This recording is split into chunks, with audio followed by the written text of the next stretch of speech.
Muy buenas noches a todos. Muchas gracias por venir y acompañarnos hoy en el Ateneo del Club Universitario de Buenos Aires. Hoy tenemos el agrado y el gusto, personalmente yo, de tener con nosotros a Gustavo Lacha Lazzari, perdón que lo presente así, pero todos lo conocen así. Lazzari nos va a hablar de un tema que a todos nos atañe. ¿Cómo llegamos? ¿Cómo estamos? ¿Hacia dónde vamos? Propuestas concretas para salir de la inviabilidad. Estamos muy atentos a esas propuestas. Lazzari es empresario PYME, economista, presidente de la Cámara Argentina de Industrias de Chacinado, fue profesor universitario, en fin, y sobre todo es un empresario, un trabajador y una persona que trata de hacer su aporte para tener una Argentina mejor. Muchas gracias por estar con nosotros y lo recibimos con un fuerte aplauso. Gracias, Gastón. Bueno, ¿se puede decir? Vamos, qué bueno esto. Bueno, gracias, gracias, Gastón. Gastón es un compañero, hermano lasallano, así que esta invitación, los felicito por el lugar. Esto es una obra de arte de una Argentina que pasó rápido, o por lo menos hace rato no la vemos. Así que realmente es un honor enorme estar acá. Yo los quiero invitar a hacer una suerte de viaje en tren. Me dijeron 40 minutos, vamos a pasar 160 años en 40 minutos, no son más o menos, casi diría, 1 o 2 minutos por década. No los quiero aburrir con la historia, ya la hemos conocido, pero hay que saber de dónde venimos para saber cómo estamos, por qué estamos como estamos. O sea, no nos cayó un meteorito, no nos cayó una guerra. Argentina es un país muy raro, porque no hemos tenido ni guerra ni meteoritos, y hemos tenido las mismas explosiones y las mismas consecuencias de haber tenido guerras y meteoritos. O sea, es un país relativamente extraño. Parto el relato histórico, déjeme cortarlo, desde 1853. Y le voy a decir por qué parto ahí, no es un capricho. Parto desde ahí porque ahí la Argentina era inviable. Nosotros creemos que la Argentina siempre estuvo, nosotros tenemos, algo nos pasó en la enseñanza de la historia, pero hoy, ayer lo escuchaba a un, no es ni pariente nada, Eduardo Lazzari, somos amigos, compartimos el apellido nada más, pero que decía que en 1810, por ejemplo, Buenos Aires hizo la Revolución de Mayo y eran 5 manzanas por 10, era un caserío, ¿ok? Y 1853 no era muy distinto, ¿ok? De hecho, de los 3 factores de producción, capital, trabajo y tierra, no teníamos ninguno. No teníamos la tierra, porque la tierra no llegaba ni hasta Las Flores, con suerte hasta Bahía Blanca, Tandil, la isla de los Malones hacían desastres. La conexión con Córdoba era una quimera. Hoy vemos piqueteros que queman ruedas. Yo siempre pienso en eso. Cuando vieron que queman neumáticos, lo que hubiera dado un inmigrante por un neumático. O sea, la Argentina se hizo a rueda de madera. No teníamos personas. Había personas. Un desierto era esto. ¿Okay? Y obviamente no había capitales. Con lo cual, la probabilidad de hacer un país que atraiga millones de inmigrantes era inviable, una locura. Inviable significa, ahí cuando yo empecé a usar la palabra inviable hará 4 o 5 años, dije este país es inviable. Alguien me dijo, no, la situación es inviable, el país no, es una buena corrección. Pero inviable significa, no es un insulto, es no poder lograr tu cometido. ¿Querés hacer algo? Yo soy técnicamente inviable para jugar en el Barcelona. Me sobran 35 años, 35 kilos, y Gastón sabe que nunca tuve habilidad, con lo cual es una inviabilidad absoluta, es un milagro. ¿Ok? Y Argentina hoy, para lograr el objetivo de sacar gente de la pobreza, de producir cierto nivel de bienestar, así como estamos, es inviable. En aquel momento también.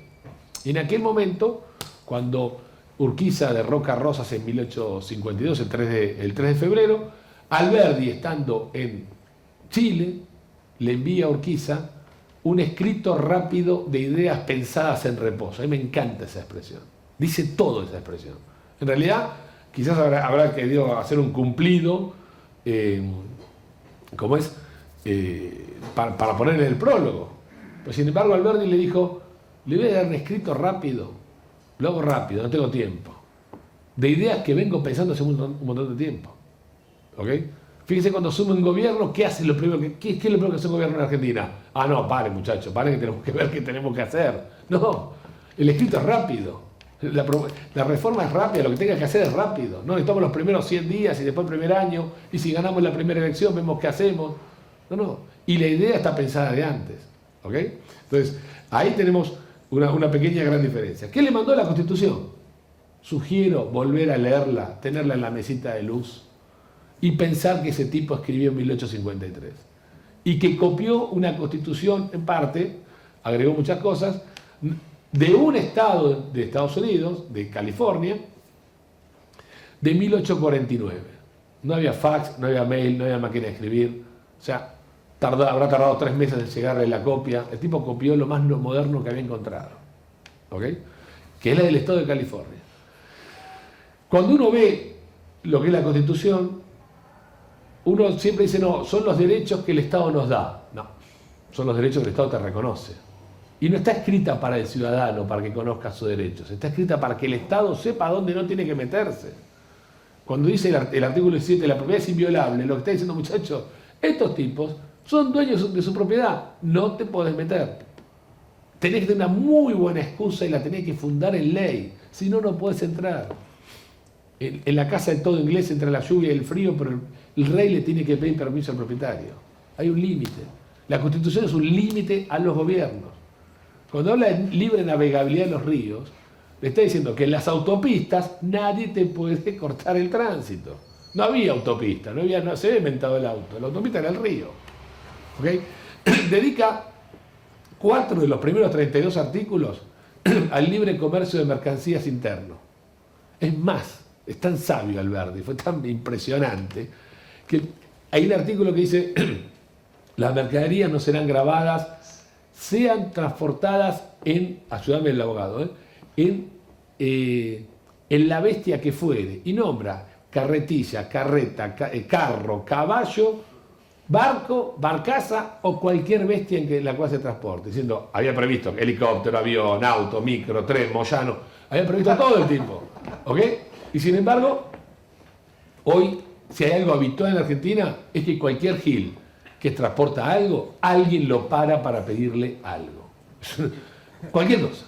Yo después les cuento la odisea de la bondiola, 25 permisos, le cuento todo eso. ¿Ok? Alberdi pone un papelito así, arriba de un desierto. Y dice, ojo, que una buena constitución en un desierto es la constitución del desierto. Acá no cambiamos nada todavía. Entendía la diferencia entre la ley escrita y el espíritu y cómo hacerla, cómo ejercerla. Como el amigo Alberdi sabía que lo iban a suceder un montón de... Disculpen, yo hablo mucho lunfardo y eso está mal, pero a veces el diccionario no ayuda tanto. Un montón de cabezas de termo que no iban a entender nada. Al otro año de la Constitución, en 1854, escribe Sistema Económico y Rentístico de la Confederación Argentina según su Constitución. En otras palabras, la traducción, muchachos. Y explica artículo por artículo, letra por letra, lo que quiere escribir. ¿Ok? Donde ahí dice, por ejemplo, el que pide permiso niega su libertad. La libertad es previa a la norma, previa a la ley, mucho más previa a los decretos, a las regulaciones, a Moyano, todo eso. No tenemos que cuestionar nuestra libertad. Después, cuando vamos a la propuesta, van a ver. La cuestión es que ponemos una constitución de un desierto y empiezan a mostrarla por todo el mundo y a decirle a los inmigrantes, señores, acá se respeta el culto. Acá, con solo tocar, porque la Asamblea del año 13 había dado la libertad de vientre, los hijos de los esclavos dejaban de ser esclavos, pero el esclavo seguía siendo esclavo. Pero acá, como la Constitución es para todos los hombres del mundo que quieran habitar el suelo argentino, con tocar, el artículo menciona la palabra, con tocar el suelo argentino dejaba de ser esclavo. Estados Unidos mató cientos de miles de personas 30 años después para abolir la esclavitud. Una novedad institucional impresionante. Alberdi lo que hizo fue una revolución institucional. Los países se cambian con instituciones. La demostración, ahí cuando siempre en el programa de televisión te preguntan, contame algún ejemplo de algún país. ¿Quieren que hablé de Irlanda? Le hablamos de... Después no te dan ni 3 minutos, tipo Majul, ¿viste? Sonaste. Pero, ¿quieres hablar de Irlanda? Hablamos de Irlanda, Nueva Zelanda, Estonia, Letonia, Australia, lo que vos quieras. Pero yo estoy en la Argentina. La demostración de un cambio institucional es Argentina. ¿Okay? Y empieza un periodo de formación. Vamos rápido. Vamos a agarrar como una suerte de ferrocarril, a darle... Bueno, no hay ejemplos rápidos de trenes en la Argentina, pero algún tren rápido alguna vez habrá circulado. A darle rápido. Entre 1853 y 1880 se llama periodo de formación. Se hace la Argentina. Las presidencias se llaman presidencias históricas, son las primeras. Sarmiento, Avellaneda, Roca. ¿Okay? Algunos datos. Ahí me volvieron porque no nos leemos los datos. En 1878 Argentina deja de importar trigo. Ojo, no es que... ¿no? Armando Rivas decía, si la Argentina se desarrolló por la pampa húmeda, hay que empezar a pensar que empezó a llover en 1853 y dejó de llover en 1930. No fue la pampa húmeda, fue las instituciones. Recién en el 78, o sea, 100 años antes del Mundial, estaba haciendo los goles Kempes y recién cumplíamos un centenario de que no importábamos trigo. Dejamos de importar trigo, porque empezamos a producir el trigo. Y el trigo lo empezamos a producir porque Sarmiento trajo geólogos y recorrieron la pampa húmeda y no le encontraban la vuelta. Y porque algún contingente de inmigrantes vino a Chubut y el único escudo de alguna provincia que tiene la espiga de trigo en un país triguero es Chubut.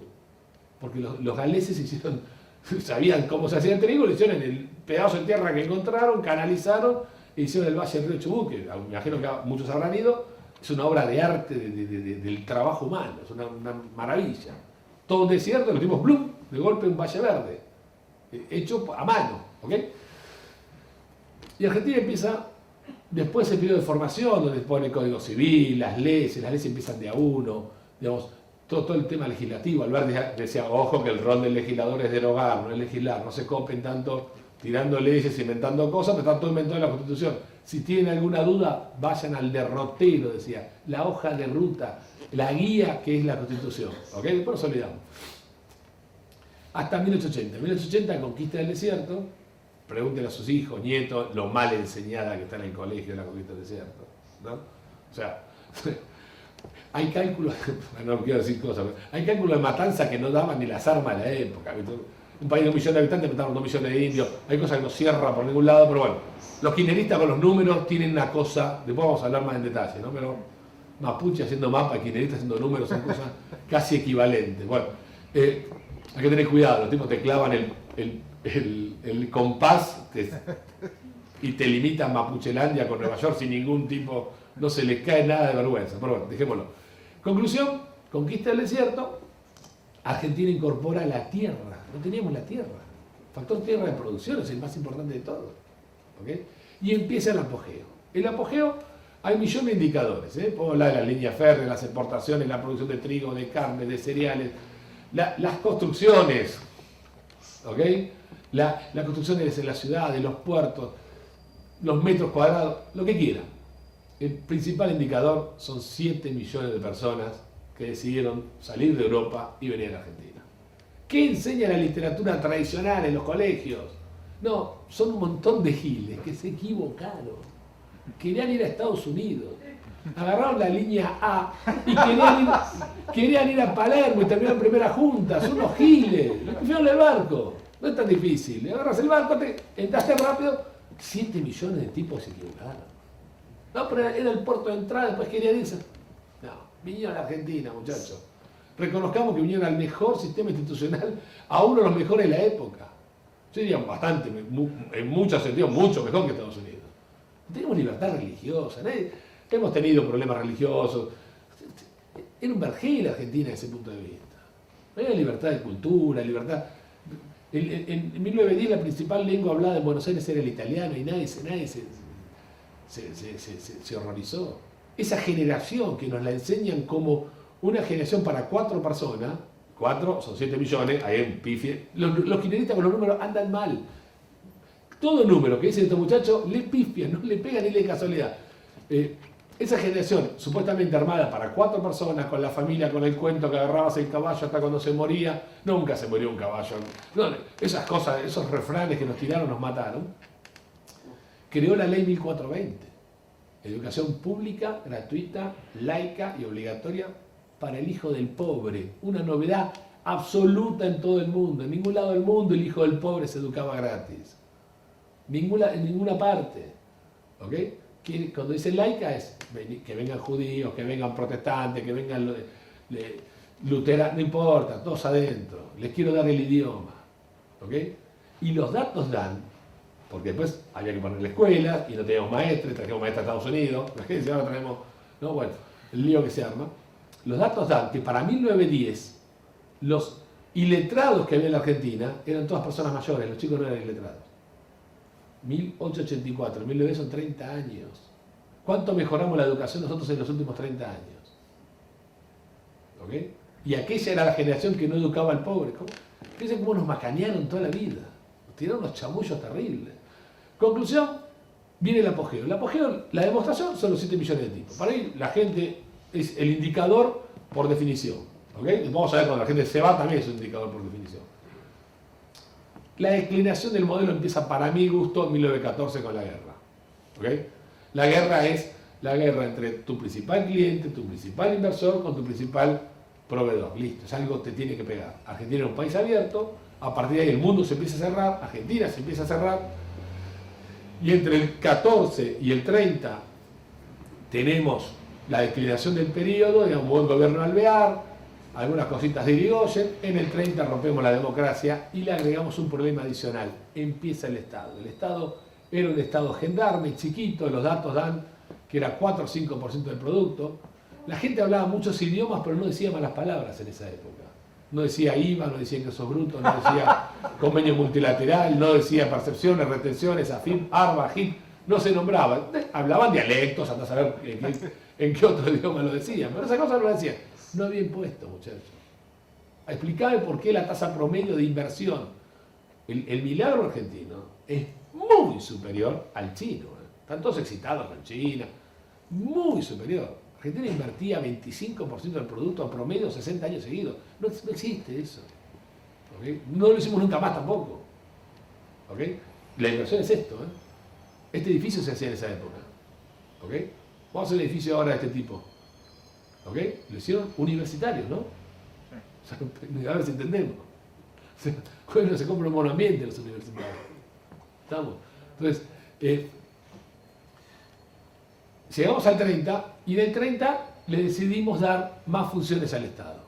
Hay un tema de la sociedad, hay un tema de la política, hay un tema de la cultura, hay un tema de las ideas, de la inteligencia de aquel momento. El mundo empujaba también para ese lado. Vean la película Lo que queda del día, el mundo era bastante nacionalista, fascista en aquel momento, bárbaro. Y a medida, entendamos esto, cuando al Estado le pedimos algo, lo que le estamos pidiendo es un impuesto. Cuando decimos, che, el Estado debería atender la vivienda, lo que estás pidiendo es un impuesto para atender la vivienda. El Estado debería atender la salud, lo que estamos pidiendo es un impuesto para la salud. En aquel momento, en 4 años, fíjense cómo los periodos cambian rápido y las curvas son más rápidas de lo que parece.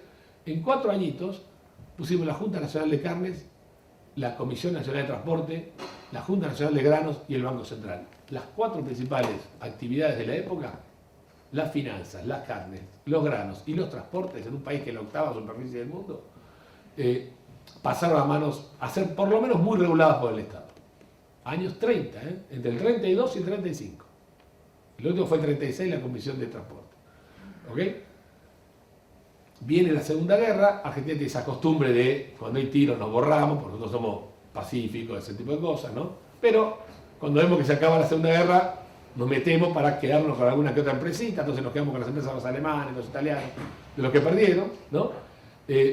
Y empezamos con el Estado industrial, con el cuento de las empresas de la guerra, con el cuento del proteccionismo, con el cuento de que no podemos ser solamente un país abierto. Le dimos al Estado más funciones. Ahora quiere industria. Le estamos pidiendo más impuestos, aunque los impuestos vengan después. ¿Ok?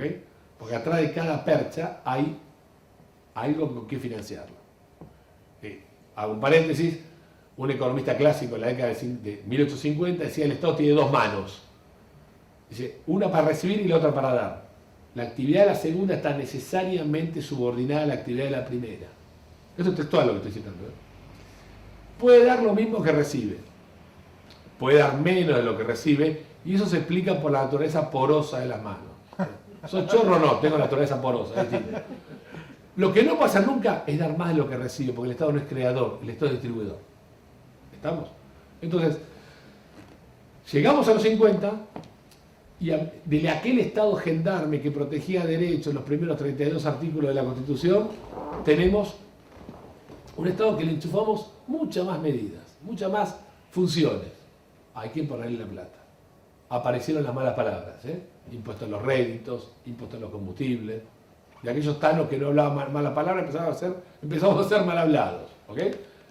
Y en el 51 aparece esta, no sé cómo llamarlo, pero esta tragedia indeseable que es la inflación. Y la inflación es técnicamente un impuesto. Si entendemos que la inflación es un impuesto, vamos a empezar a resolver el problema. Si queremos que la inflación es el aumento de precios de los almaceneros y los fabricantes de fiambre que aumentamos el precio, no entendimos nada. ¿Okay? Tenemos 3.000 culpas menos esa, muchachos. O sea, denme los remitos adecuados, no me den todo el talonario. En el 51 empezó la inflación y Argentina empezó a convivir con altas tasas de inflación desde el 51 hasta ahora. Para tener una idea, el 51 es la posguerra. Un alemán que nació en 1947-48 nunca vio hasta ahora inflaciones arriba del 10%. No sé si la va a ver este año. ¿Okay? Un argentino que nació igual que el alemán en 1947-48, solamente 15 años vio inflaciones menores al 10% anual. Toda su vida fue inflación alta. ¿Okay? Con periodos tremendos, porque para colmo los 10 años lo vimos todos juntos en la convertibilidad, alguno que otro añito más por algún lado. ¿Okay? Y después este argentino ha tenido 15 seguidos de inflación arriba del 100%. Con lo cual nos agrandamos. La inflación es un problema de esto. O sea, 100%, vengan de a uno. ¿Okay? Bueno, nos gustó el asunto. Vamos rápido. Década del 60, se entroniza en el 50, en el 45. No quiero decir que, no me gustaría hacer chistes, digamos, ¿no? Hay que ser respetuoso. No es que hubo 3 bombas atómicas, Hiroshima, Nagasaki, Juan Domingo Perón. No es cierto eso. Pero el amigo entronizó todas las instituciones de intervención de la década del 30. Las llevó a su máxima expresión. Y le dio al Estado una función más. Del Estado gendarme al Estado industrial, ahora tenemos el Estado benefactor. Y nos hicimos amigos de eso. Como decía García Hamilton, nos hicimos amigos de la dama buena que regalaba lo ajeno. ¿Okay? En 1951, el 48% del presupuesto nacional era la Fundación de Perón, como, digamos, hoy es el Ministerio de Bienestar Social. Se repartieron 3 millones de juguetes en una población de 5 millones de chicos. Llegó a todo el mundo eso. ¿Okay? Y digamos que nos gustó. Década del 60, la economía muy cerrada, había empezado el modelo de sustitución de importaciones. Después, en las preguntas, si quieren, lo explicamos, pero es una de las madres del problema. Ya veníamos con la coparticipación federal a partir de los 30. Coparticipación, hago nada más que el paréntesis. Coparticipación federal de impuestos, más sustitución de importaciones, es igual Gran Buenos Aires. El Gran Buenos Aires es hijo de estas dos instituciones. La inviabilidad del Gran Buenos Aires, 11 millones de personas puestas en un anillo entre la Ruta 6 y el río, es hijo de estos dos desastres institucionales. Por eso las instituciones cambian las cosas, para bien o para mal. ¿Estamos? Década de 70 se nos ocurrió en esta estación de ferrocarril agarrarnos a tiro, porque estábamos tan aburridos, teníamos inflación, impuestos, estado inviable, pero además encima nos agarramos a tiro y cada década le agregamos algún impuestito más. ¿Okay? Llegan los 80, 70 más 80, se conoce como el periodo de las décadas perdidas, porque el PBI per cápita a fin del 80 era exactamente igual que el PBI per cápita al inicio del 70. En el medio, obviamente, muy rápido, pero le recortábamos ceros a la moneda, porque era tanto de pelote manejar los números, le sacamos 13 ceros en 20 años. Estas generaciones vieron los recortes de ceros. Nosotros somos unos privilegiados de la economía. Yo cuando vaya al cielo, Dios, haz lo que tengas que hacer, campeón, no te puedo pedir más nada. Estudié economía en un país que recorta cero, que mete impuestos, etc. Llegamos a los 90. ¿Cómo llegamos a los 90? ¿Se acuerdan que en los 90 había la eterna pelea quién es el padre de la criatura? Menem y Cavallo. Sí. Los peronistas yo los quiero mucho, respeto a todos, por supuesto, ¿no? Pero se pelean quién es el padre de las cosas que más o menos funcionan. De lo demás, se borran, pero son abandónicos totales. ¿Viste? Cuando falla, no, yo no fui, fue Yarzura, no que sé quién fue. Pero es increíble, ahora nadie puso a Alberto, es increíble los tipos. Te lo niegan en la cara, no, yo nunca, no. Usted discutí con Bernie en un programa de televisión. No, yo no lo puse a Alberto, no sé quién es. Decía Bernie, campeón, son ministro de... No, pero es otra cosa, ¿no? Una cosa increíble, como se borran, abandonan pibitos cuando la cosa sale mal. Cuando sale bien, lo agarran. Bueno, se pelean quién es el padre de la criatura. El padre de la reforma del 90 es la demanda de dinero, es la población que huyó del dinero, generó una hiper, se pegaron un susto bárbaro, se comieron gato en Rosario, saqueaban chino en el Gran Buenos Aires, la política se asustó e hizo la reforma que no quería hacer durante 20, 30 años. Y la hizo a lo peronista, incipientemente, cuando más o menos funcionó. El peronismo para mí, perdón, que hoy me vine en modo gorila, es la tabla del 2, no hay nada más predecible que el peronismo. Cuando más o menos funciona la cosa, algo hacen para estropearla, que fue la reforma constitucional. ¿Saben qué? Nos quedamos, muchachos. Me gustó la inflación cero, le generamos inflación durante 50 años, ahora esto me gustó, vamos a Miami, me quedo, no me da la ley, tendremos que cambiarla. ¿Okay? Y ahí la estropearon. ¿Okay? Pero bueno, un senador más, la década del 90 ahora está revitalizada, me parece bien porque fue muy demonizada, tuvo cosas muy buenas, pero nos dejó unos clavos importantes. ¿Eh? Cuidado al piojo con eso. Bueno, los 90 terminan porque, si bien se hicieron cosas muy importantes como las privatizaciones, la misma convertibilidad, la apertura, aunque no a mi gusto completa, pero bueno, bienvenida, fue una década inconsistente. Dejó gente afuera, no fue consistente con el gasto público siguió subiendo, al principio lo pagaron con privatización, después lo pagaron con deuda, y en algún momento había que volver a pagarlo y dijeron, chao, hasta acá llegamos. ¿Okay? El mundo te dijo no, 2001 cae la convertibilidad. De vuelta, así como en el 53 tuvimos suerte porque Alberdi le mandó la cartita a Urquiza, en el 2001 no tuvimos tanta suerte. Probamos 4 o 5 presidentes, sube Dualde y de 5 más o menos potables, ganó el menos potable. Ganó el peor gobierno en la historia argentina. Lejos, Néstor Kirchner, primer mandato, es el peor gobierno de la historia argentina. Ojo, y lo voy a medir por esto. Mi punto de vista es que los presidentes, los periodos no se miden por cómo te fue económicamente. A mí me fue muy bien en el primer gobierno de Kirchner, no puedo decir nada, sería un ingrato. ¿Ok? No se miden por cómo te fue. Porque entonces, Stalin para el vendedor de alambre fue el mejor gobierno en la historia rusa. ¿Ok? Putin para un vendedor de pólvora fue el mejor gobierno en la historia reciente. ¿Ok? Los gobiernos se miden, igual que en el fútbol, este es un club deportivo, por lo que hiciste con lo que tuviste. ¿Qué tengo? ¿Qué hago? ¿Ok? Hacemos un 11. Vamos a jugar contra la cuarta de Tristán Suárez. Salimos 0-0, muchachos, yo doy la vuelta olímpica 14 veces. Me sobran 35 años, 35 kilos, olvidémonos. ¿Ok? Ahora, tengo Batistuta en el mejor momento, Balbo, Maradona, Messi, y no saliste campeón, fracasaste. Así como se mide. Néstor tuvo a Batistuta, Balbo, Ronaldo, Mbappé, los que mejor quieran en el 2003 para gobernar. Y vamos a ver qué tenía. No había planes sociales, los habían puesto recién, los ponía Dualde de plan jefes y jefas. El gasto público sobre el PIB, que había tocado picos del 50, era el 25%, muy licuado por la crisis y la devaluación de Dualde. No se estaba devolviendo la deuda, la tasa era cero, la soja pasó de 150 a 200 y venía creciendo, ¿ok? No había retenciones y el sector agropecuario le propone las retenciones, te las regalan, viene gente y te regala la plata, ¿ok? Los términos de intercambio, es decir, los precios de los productos que vendés divididos los precios de los productos que comprás, volaban por el aire, paréntesis. ¿Quieren identificar a un peronista? Es la forma más fácil del mundo. Lo sientan acá, lo duermen, le ponen una escopeta, si se le escapa un tiro y cae un pato, es peronista. O sea, los tipos tienen una suerte que es increíble. Cada gobierno peronista le toca necesariamente los mejores términos de intercambio. Pasó 1902, no hubo peronismo, estaba Pellegrini, menos mal, empezaba con P. 1945, Juan Domingo, 1973, Juan Domingo 3, digamos, y Evita, y 2003. Es una cosa pero muy impresionante. Ahora, ese era el modelo de Kirchner.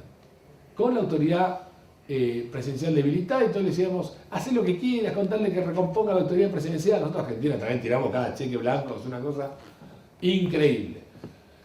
Conclusión, el tipo con eso, de un superávit gemelo, superávit comercial, superávit fiscal, de 4 puntos del producto, lo deja casi en cero para cuando sume la señora. Y de ese gasto público, el 25% del producto, ya era 30 cuando sume la señora en 2007, que gana la elección caminando, ¿se acuerdan? Y termina en 2015 con 45. Quiere decir que le agregaron al Estado funciones, gastos, ñoqui. despilfarro, algún que otro, ¿no? No quiero hoy. Hay gobiernos que gobiernan y se tientan con robar, y hay bandas de delincuentes que roban y se tientan con gobernar. Entonces, el kirchnerismo es esta segunda parte. Encima afanaron. Tremendo. Por eso es el peor gobierno de la historia. Es lejos el peor, está fuera de discusión. Ahora el actual es una reválida de todo eso. Bueno, llegamos al 15.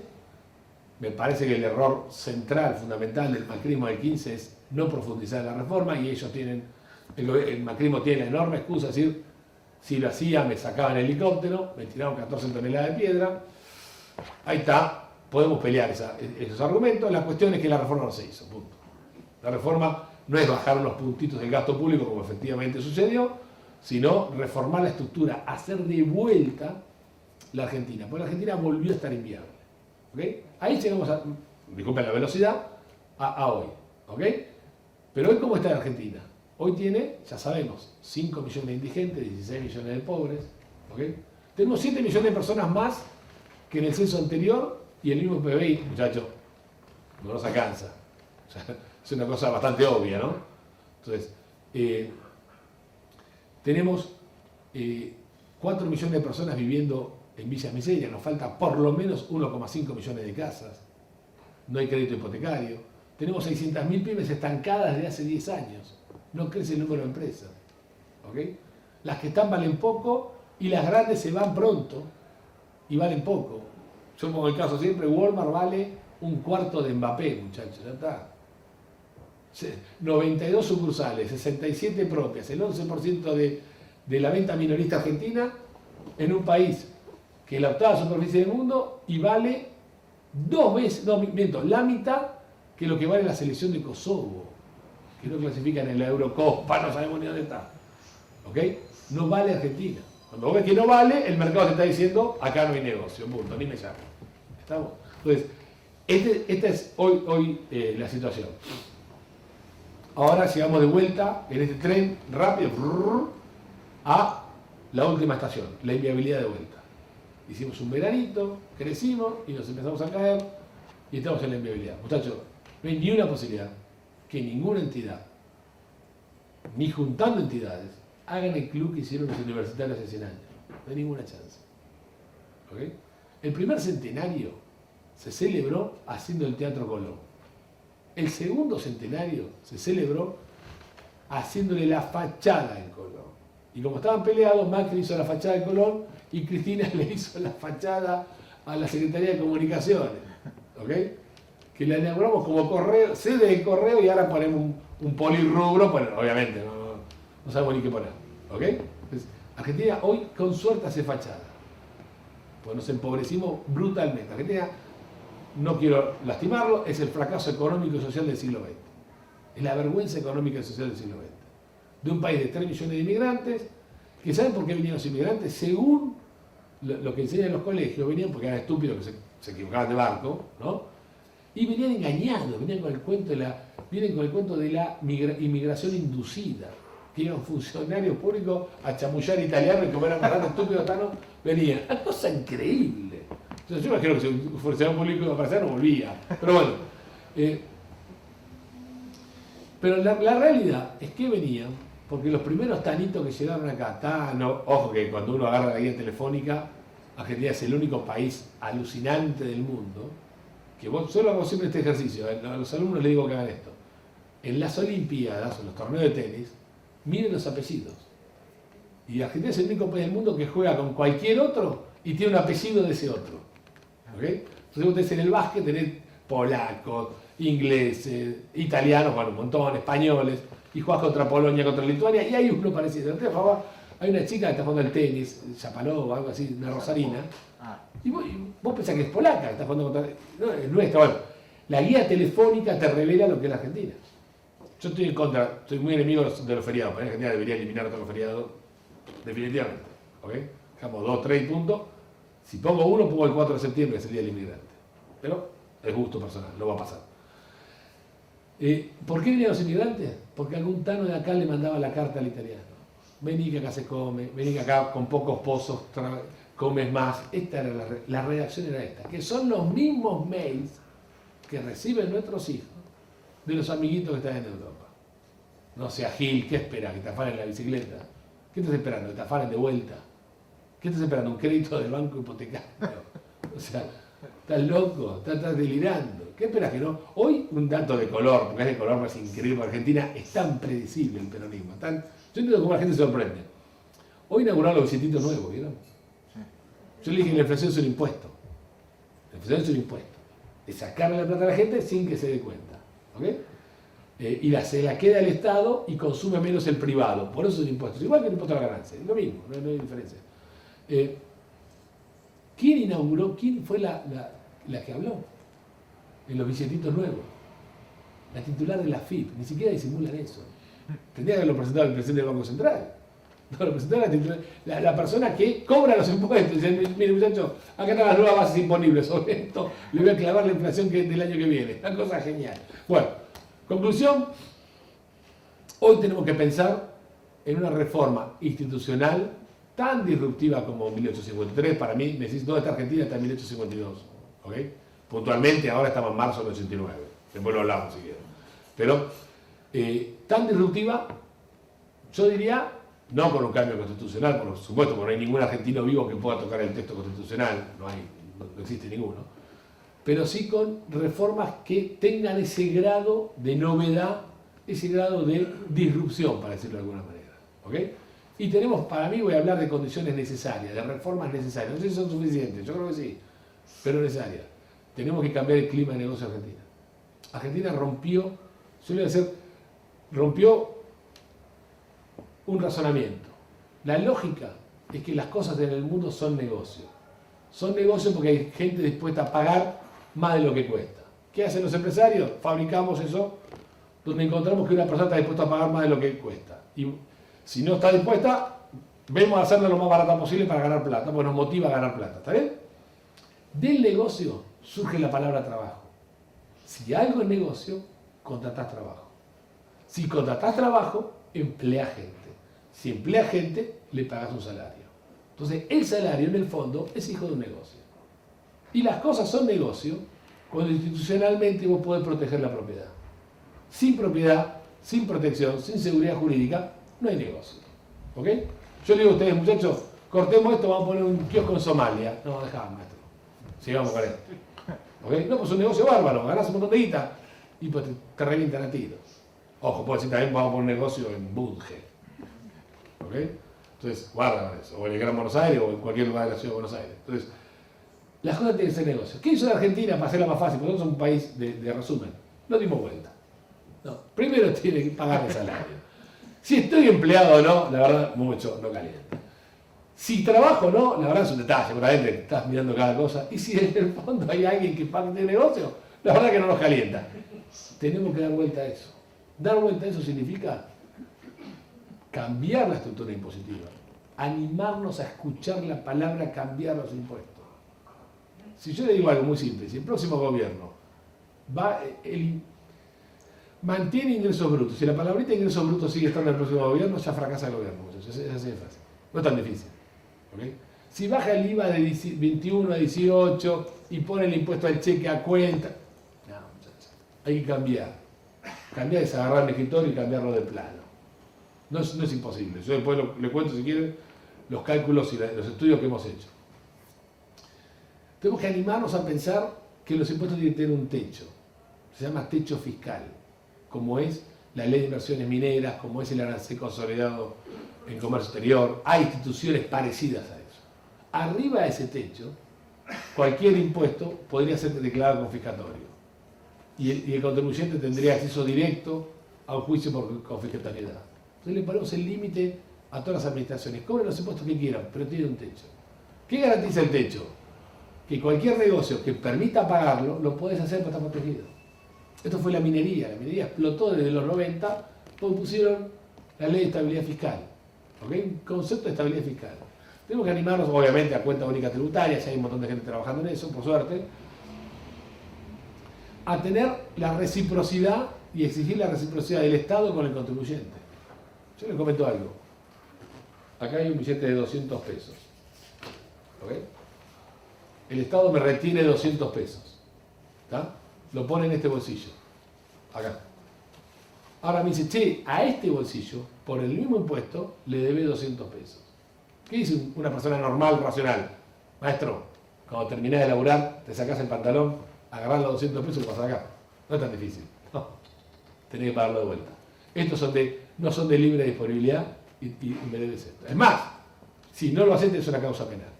Obviamente, al 3% mensual, etc. ¿Y esto cuánto pagas? No, nada. Todas las empresas, las 600.000 empresas argentinas tienen fondos acumulados a tasa cero en todas las jurisdicciones fiscales argentinas. No puede haber eso está prohibido en la Constitución. Artículo 17. La propiedad es inviolable. No puede haber trabajo esclavo, artículo 15. Pero tenemos que animarnos de vuelta, agarrar la Constitución y decir, señor Fisco, la tiene que empezar a respetar. ¿Ok? Yo estoy trabajando desde mi cámara, desde algunas asociaciones con pymes que estamos haciendo, empecemos a redactar esos juicios rápidos que la FIP nos hace a nosotros, a los trabajadores, a las pymes. Digo que cambian el nombre del quit y se den la misma demanda, es una cosa, y cobran por eso, es una cosa fantástica, para defender al sector privado del Estado. Esto es una vocación de vuelta del privado, lo tenemos que hacer nosotros. Si lo demandamos nosotros, la política lo va a ofrecer. Lo político es un oferente. Económicamente hablando, un político es un tipo que ofrece. ¿Qué ofrece? Lo que la sociedad demanda. Cuando demandamos estatismo, dijeron gracias a Dios y ofrecieron estatismo. Ahora que tenemos que demandar, respeto a la propiedad. Y lo van a tener que hacer. La segunda reforma es un cambio de paradigma en lo regulatorio. Hoy estamos acostumbrados, nos han enseñado, que las regulaciones son previas y son permisos. Y la Argentina se convirtió en la economía del permiso. ¿Okay? Entonces, para iniciar una actividad hay que demostrarle al municipio, a la provincia, a la nación y a algún ente regulador del agua, de los transportes, lo que sea, que no somos coreanos del norte intentando comprar plutonio para tirar una bomba atómica. Cuando demostrás eso, te dicen, ok, pon el kiosquito. Pues así, la cantidad de papeles, de trámites, tenés que mostrar que no sos culpable antes de arrancar. ¿Okay? Le pongo un ejemplo clásico. Un chico de 20 años quiere comprarse una Fiorino y atender en el partido de Quilmes, digo Quilmes porque sé que es así y muchos partidos deben ser igual, pero Quilmes me consta, a las hamburgueserías que están de moda. ¿Okay? ¿Cómo se hace la hamburguesa? Pan, carne, tomate, lechuga, queso, jamón, una completa. ¿Okay? Y la otra rodaja de pan. ¿Estamos de acuerdo? Una habilitación para el pan, otra para la carne, otra para la lechuga y el tomate, no son verduras, por suerte, ¿no? Otra para el queso, o es un lácteo, y otra para el jamón, que es una proteína cárnica procesada. 5 habilitaciones. ¿Estamos? No, uno puede decir, bueno, ok, vos querés una hamburguesa completa, campeón, comete una de jamón y queso, una de queso solo, son 3 habilitaciones. ¿Ok? Pero a veces entendemos. ¿Qué hace ese pibe? Pide los 5 permisos y si tiene ganas los pide. Cuestan 500 pesos cada uno, o 2.000, no es la guita. Es las 5 veces que tenés que ir. Y es las 5 coimas que te pide el policía. ¿Qué llevas? Carne. Y no tenés la de carne, campeón. Tenés la de pan. ¿Ok? Entonces, ¿qué sucede? Ahí te generás la corrupción que es la hija directa de este tipo de regulaciones. Por eso yo me quejo, algunos quizás lo haya visto, que transportar mercadería en Argentina necesitas 20, 25 permisos. Ya me estaban contando un mueblero, no saben lo que es mover madera en Argentina. Yo estoy seguro que un día pongo plutonio en la camioneta y anda, y no se entera nadie, pero mover madera y parece que está moviendo una bomba atómica. Bueno, esto hay que hacerlo al revés. Es cambiar el paradigma. Tenés el permiso y tenés que cumplir normas. No tenés el permiso y me lo tenés que gestionar. Falta 1 millón de viviendas, ¿no? Paréntesis, hay mucha villa, bueno, no hay crédito hipotecario, muchachos, se lo comió el Estado se comió los bancos, hizo los bancos más imponibles, agencias tributarias, pero además el 58% de la vivienda es impuesto. Es difícil hacer una casita ahora, ¿no? No le vimos la casita de nuestros abuelos, ¿ok? Hay 58% que oculto o no oculto es impuesto. En la Argentina, paréntesis dentro del paréntesis, un cartonero es un agente fiscal sueco. Un sueco paga los mismos impuestos que un cartonero.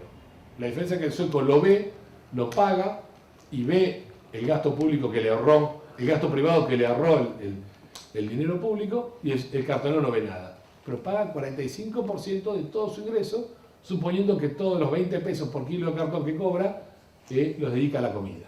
Es el impuesto sobre los alimentos. Bueno, falta 1 millón de viviendas, decíamos. ¿Ok? El millón de viviendas que falta, para hacerlo, son 3 años si hacemos departamentos. ¿Ok? De los 3 años, 2 es la construcción, 1 es el trámite. Con el agravante que este 1 es el primer año. Entonces, para que una persona tenga solución habitacional tiene que esperar 3 años. 1 para hacer los trámites, 2 para construirlo. Y para que el obrero empiece a levantar los fierros, hay que esperar 1 año.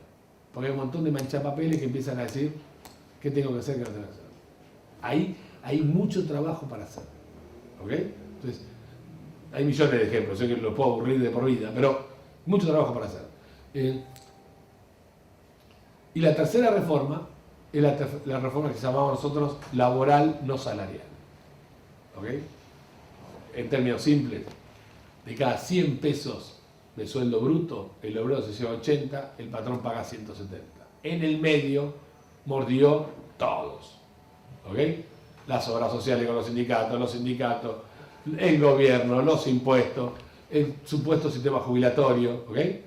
La estafa más grande de Argentina que ha sido el sistema jubilatorio. Entonces, ahí mordieron todo. Pero además, para pagar estos 170, tenés que haber facturado tanto y sobre eso pagaste IVA, ganancias, ingresos brutos. La cuenta correcta a mí me da 112, depende del gremio, pues se da 120, no baja de 100. Quiere decir que para que un pibito que no terminó el colegio, salió el dato de la semana pasada, los chiquitos que arrancaron en el 14 secundario, en promedio el 40% terminó, el 60% no. ¿Ok? Guarda, gente no termina los colegios. Para un pibito que no terminó el colegio, lo metemos a trabajar en el sistema formal, para que se lleve 50 lucas a la casa tiene que generar 100. Y con 50 lucas compite con el plan. ¿Ok?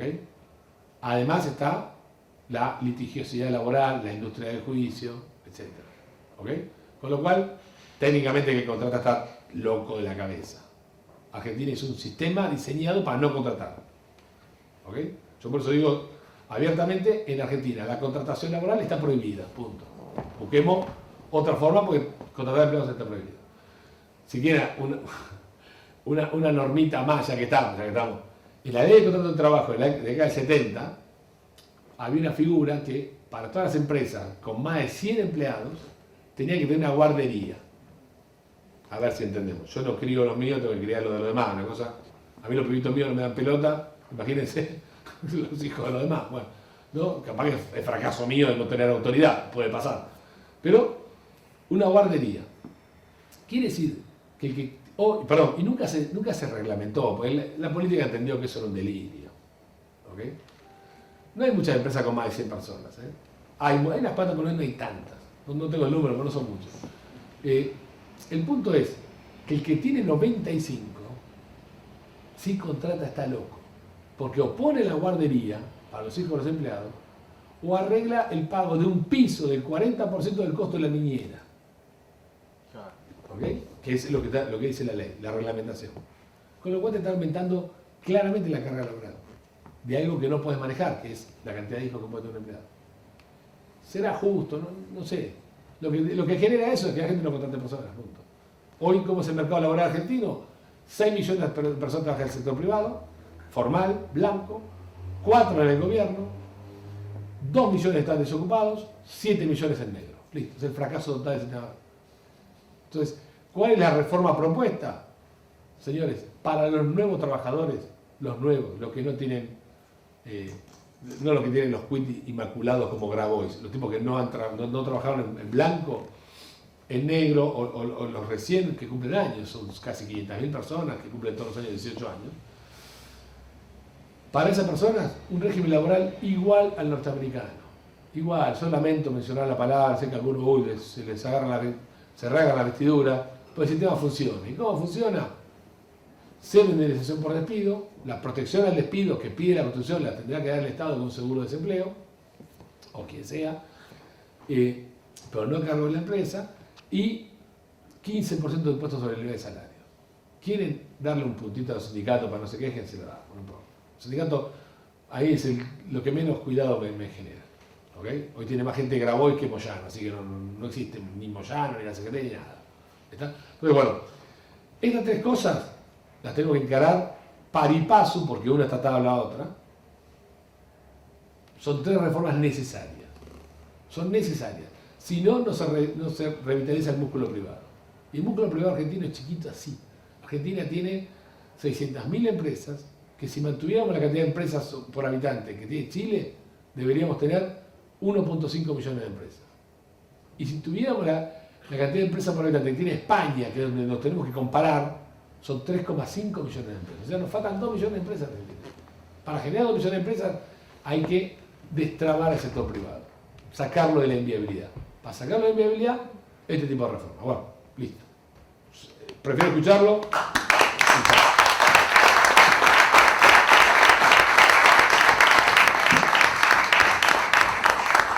Bueno, muchas gracias, Gustavo. Ahora habilitamos para quien quiera hacer preguntas. Si alguien tiene del público una pregunta, yo tengo la primera, que es, después de escucharte a vos, esto que vos decís es factible. ¿Cuáles son los factores hoy que impiden estas 3 o 4 reformas de las que vos mencionas en Argentina? ¿Qué quiere esto? Bueno, primero que la reforma económica siempre es hijo de la política, ¿no? Eso es así es el sistema. Y en la política vos tenés hoy un partido gobernante que no lo piensa, no lo intenta, está atado a otras cosas. Yo creo que no están gobernando, están tentados con gobernar, pero la intención es otra. Una coalición opositora que todavía no se anima. ¿Ok? Entonces, lo que tenemos que lograr para mí es la demanda social de este tipo de reformas. Vos tenés que dar a la política la permeabilidad de la reforma. Para mí ya está. Yo estoy seguro, después de la cuarentena queda claro que nos animamos a escuchar cualquier cosa.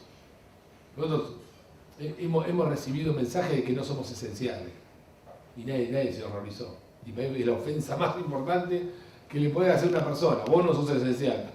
¿Desde qué lugar? ¿Para quién? ¿Ok? Entonces, la sociedad ya soportó mucho y yo estoy seguro, no lo tengo encuestado, lo he hablado con Giacobbe, pero no lo tengo encuestado, pero la sociedad, estoy seguro que está dispuesta a recibir ese tipo de reforma. ¿Ok? Falta que la política lo agarre. Después es un tema técnico, después es un tema de instrumentación. Y yo creo que están los técnicos para hacerlo. Hay, sobra, eso es lo menos. Perdón que acapare un minuto, pero hay los partidos políticos que están, los candidatos para el 2023, digamos, ¿hay algún partido que represente esto o cómo lo ves? O ideológicamente, ¿no? Vos, fíjate que vos tenés un brote, un reverdecer, no un brote, un reverdecer liberal importante, en capital, en muchos centros urbanos, con distintas figuras, y eso ya es una punta de lanza importante. ¿Tá?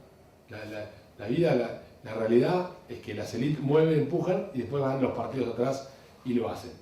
Yo creo que Juntos por el Cambio hay una posibilidad de que una parte de Juntos intente hacerlo.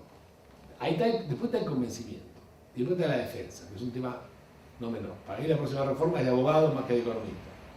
Podés tener abogados para que defiendan esa reforma, porque te van a llover. Te van a llover embargos, te van a llover un montón de cosas. No creo en los conversos que hoy dicen, che, electoralmente nos conviene y lo hacemos. Tampoco creo en el liderazgo mesiánico de uno solo. Así no funciona. De hecho, vos si te fijás, cuando vos decís, che, nuestros hijos van a Nueva Zelanda, a Estonia, a Irlanda. ¿Quién es el presidente de Irlanda, Australia? La gente va a estar en los sistemas. ¿Okay? Es cierto, los sistemas lo hacen las personas. Si vos decís quién, no lo sé. Porque los que están más convencidos de hacerlo no tienen el poder de hacerlo, los que tienen el poder de hacerlo no están tan convencidos. Nosotros tenemos que empujar de la sociedad civil. Yo te digo algo, si una pyme se planta frente a ingresos brutos y plantea que es totalmente inconstitucional, porque ingresos brutos es tan extraordinario que es inconstitucional todo. Yo creo que hasta las personas, yo en mis clases, quien lo menciona lo bocho. Aunque haga la pregunta, che, ingreso, 2, listo. Que quede claro. ¿Okay? No entra en discusión. Aunque diga, che, ingresá, bruto, listo, lo lamento, por discriminar a un compañero. Pero, listo, boleta. Viola todo. Si una empresa empieza a hacer juicio de constitucionalidad con ingresos brutos, es un salame. Y va a quedar en la nada. Si lo hacemos 10.000 empresas, guarda. Y guarda con la política. ¿Ok? Entonces, yo creo que Alberti tiene un dicho que decía, el que no se mete en asuntos públicos paga su pereza con su fortuna. En todo el trayecto del tren, muchachos, fuimos perezosos y nos comieron. Los políticos dijeron, gracias a Dios. Porque si vos, acá, es más, hoy en las cámaras hablamos y decimos, no, ingresos brutos, 2%, no rompás. 2%. Me peleé un día en un programa de televisión con un intendente, el de Escobar, Sujatov, un nombre ¿cómo es? Croata, por ahí. ¿Cómo se llama? No, Catopoy no. Sujatov, exacto. El de Escobar. Dice, no, pero la tasa de seguridad y higiene es nada. Es nada más nada, ya empezamos. Si hacemos 165 veces nada más nada, es la inviabilidad que tenemos. ¿Ok? Paréntesis, la tasa de seguridad y higiene. Nosotros hemos dejado que nos roben en la cara. El problema del sistema fiscal argentino es que los contribuyentes dijeron, te queremos pegar en la cabeza, y le poníamos la cabeza. Tasa de seguridad y higiene supuestamente controla la higiene y la seguridad dentro de los establecimientos. Un político controlando cómo limpiaste el baño. A ver si entendemos. ¿No? Se cobra por un porcentaje de la facturación. No tengo correlación entre la ayudín y el porcentaje de venta. ¿Ok? O por un canon según metro cuadrado, coma, a posición. Así nos enseñan en el colegio, ¿no? El que resulte mayor, cierro la coma. Hay que ser turro. Pues, ni los chorros roban de esa manera. El chorro se va a dar lo que tenés listo, ¿no? Entonces, dame lo que más te genera. No te hace la cuenta. ¿Ok? Y eso es nada, claro, porque la tasa es 1%, 2%. Pero cuando sumás, y saben que hay todo un mercado comercial distinto que es la ventanita. El pobre, la gente, los barrios no habilitan locales, abren la ventana en el cuarto de la nena, lo pasa para arriba, lo que era el comedor lo vuelan y ponen una pequeña despensa de comida, de artículos de limpieza, lo que sea. Los inspectores asoman la cabeza en la ventanita, calculan los metros, me debes 500 pesos por mes. El negocio informal y la tasa se cobra igual, o intentan cobrarla igual. O sea, esos pequeños robos tenemos que ir nosotros. Si vamos nosotros, la política va a empezar a robar, yo estoy seguro de eso.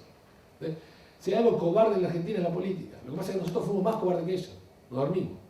Entonces, por eso a todo esto soy enormemente esperanzado. No quiero vender humo ni demagogia, pero si Argentina hace la reforma, no tengan duda que en 8 años salimos. Yo esta charla la repito en todo el país. En todo el país donde puedo, donde me invitan, voy. ¿Ok?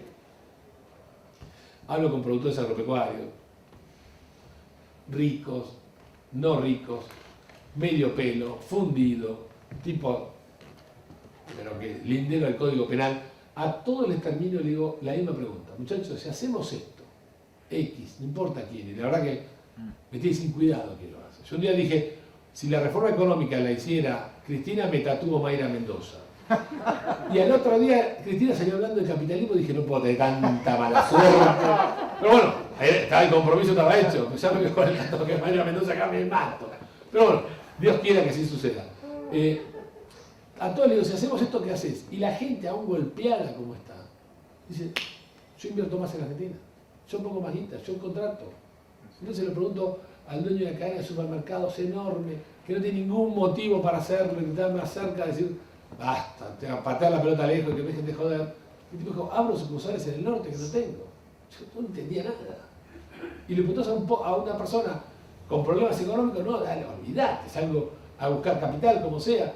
La Argentina todavía tiene, nos tiremos la piola, el músculo productivo vivo. Y eso es la salida de la Argentina, como lo fue en 1853. Bueno, muchas gracias. Muchísimas gracias a todos por venir. Muchísimas gracias, Gustavo. Gracias.